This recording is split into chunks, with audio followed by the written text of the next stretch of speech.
Good afternoon. Today we are going to talk about the comparison between different variations of English in this world. We take Tanzania and South Korea as our example.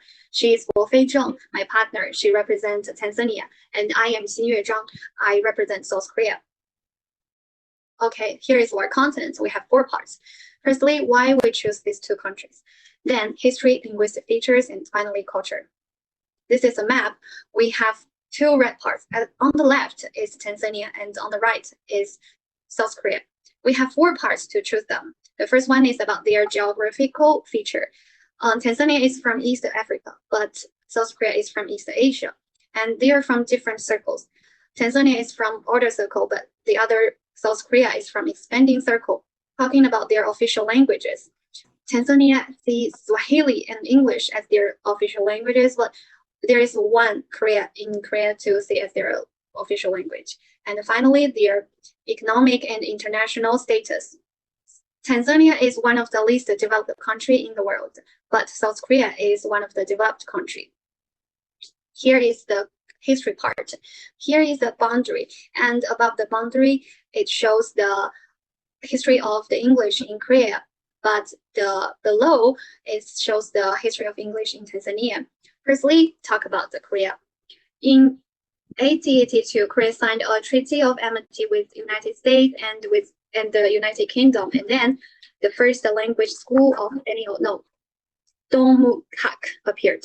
And then in 1945, Korea was independent from Japan, and at that time, the study of English has been compulsory in South Korea at secondary level. And then in 1988, Seoul Olympics. It was a pivotal event which not only showed South Korea's economic gains, but also its internationalization and its ability to deal with athletes and tourists from all over the world. And then in 1997, English was introduced to primary school to become compulsory from grade 3.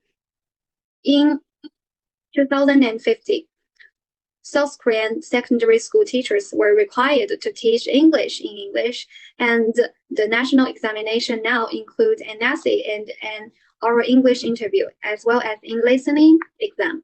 And now the English test in National College Scholastic Ability Test, also called CSAT, is necessary to enter their universities. And there is also an English program in Korea, also called EPIK, shows the importance of English in Korea. And more than 30% of classes are in English in a university in Seoul. And okay, here is the English history in Tanzania. We can see that the predecessor of Tanzania is Tanganyika. So at that time, the Bantu languages are their language. And then in the 19th century, the Germans who first colonized the region, and they sent the missionaries. And then after the First World War, the British began to colonize Tanganyika, and mission primary schools became incredibly popular. And then in 1961 and 1962, the Tanzanian mainland and the semi-autonomous region of Zanzibar became independent from Britain, respectively. And then in 1964, the United Republic of Tanzania was established. So you can see that nowadays in primary school, the students are taught in Swahili, their national language, but upon their transition to the secondary school, they are taught solely in English. So we can see that English education in South Korea gained promising in the later half of the 20th century. Korea underwent rapid industrialization and globalization, leading to an increased demand for English professors.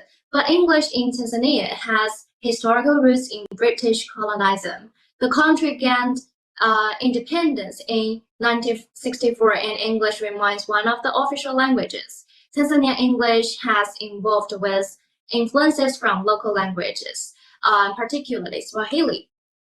Okay, talking about linguistic features. Firstly, focus on phonic variation.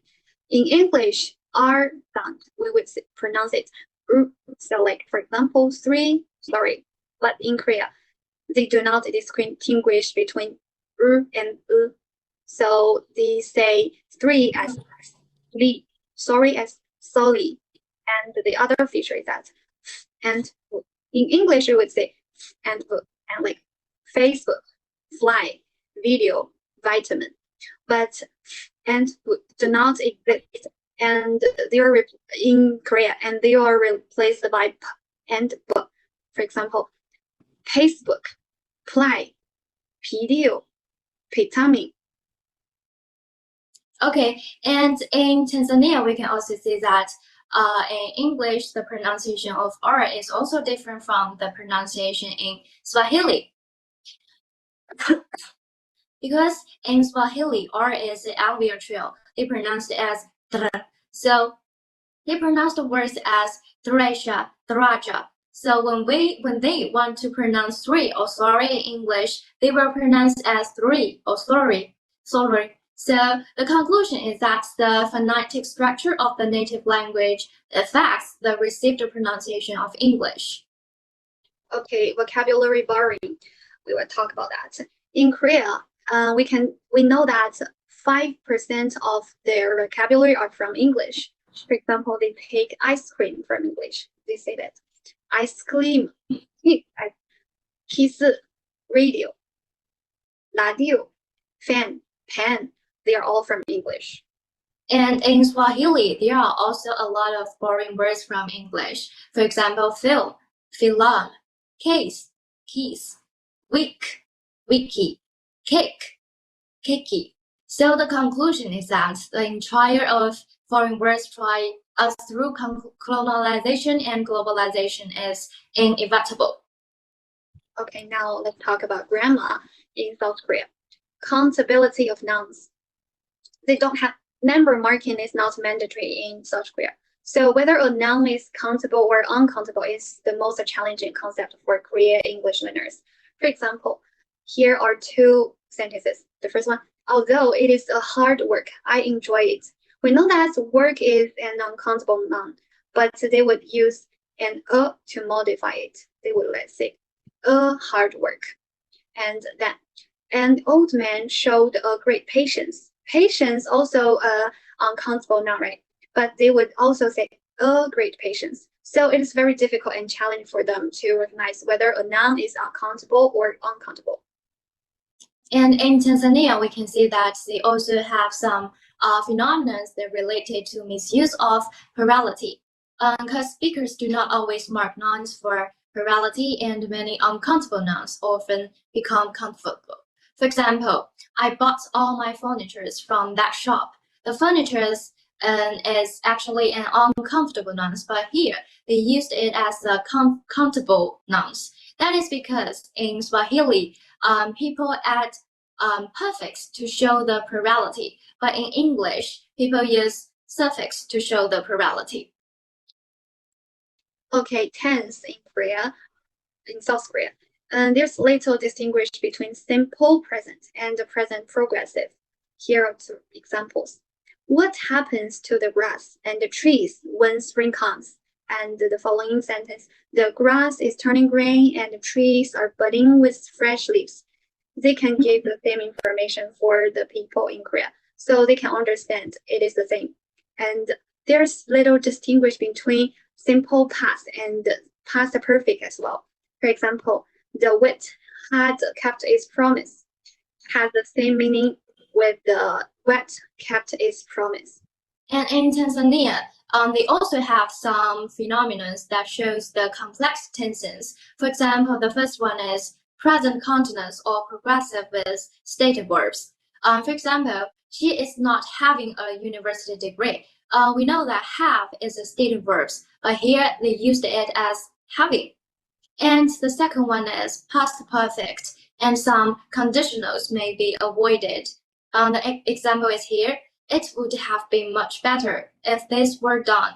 We know that the correct version is if this had done. So we can know that those countries suffer from neglect and misuse of grammar. Okay, finally, let's talk about culture in South Korea. It's about 83% of 720 television commercials use some types of English, and only about 16% of them relied on Korean. And let's talk about music. In 2007, English appears in more than half of K-pop song titles, but now it's totally different.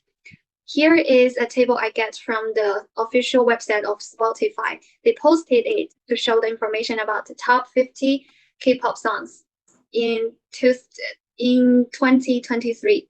So here, as we can see, all the names of the musics are in English. So we can know that English have a very deep and huge influence in Korea now. And in Tanzania, we can see that Tanzania culture is rich and diverse, with influences from various ethnic groups. So Tanzania is estimated to have a total of 125 to 130 ethnic groups, falling mainly into the four categories. And the conclusion is that in South Korea, English is a valuable tool for communication and engagement with the global audience. But in Tanzania, English is a unifying language in a nation with numerous native languages and dialects. So here is all for our presentation, and here are the references. Thank you.